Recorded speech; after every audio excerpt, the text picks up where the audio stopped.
Noiz bai pentsatu alde zuen nolakoa izango zen zuen bizitza beste leku batera joango bazinateke bizitzera. Atzerrira, hizkuntza guztiz ezaguna den leku batera, itsaso oso bat zeharkatu beharra zure jatorrizko etxera bueltatzeko. Kaixo, gu Ondarroako DBH-lako ikaslea gara, eta... Gaur, Amagoia Karregirekin hitz egiteko aukera izan dugu. Leku askotan bizi izan den pertsona bat, baina gaur egun Katarren darama bere bizitza.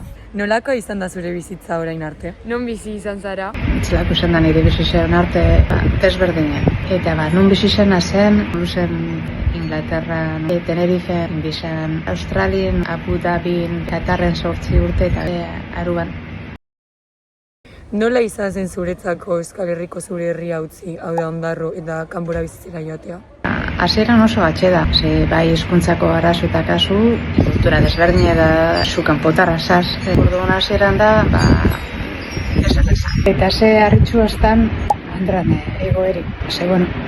Entzuten dezu gauza batzuk eta imaginateza gauza batzuk. Eta konturatu nitxan, telebistan ikusten dana ez da behize. Euranera badaukela askatasune deziduteko zerreira benein eta zelan iraben jantzi.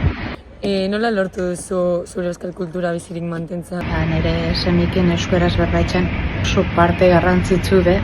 Gaur egunin sare sozialakin informatzen gaz, kultura movimiento dan. Zein oroitzapen edo zein ohitura daramazu beti zure herritik?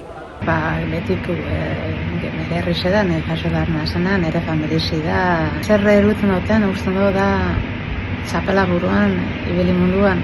Nire ustez, bai da, erabat portatzeko jentiaz, guretzako oso garrantzitsu. Amagoiak esan digunari esker konturatu gara bidaiatzea posible dela euskaraz hitz egiten jarraituz eta munduan zehar zabalduz.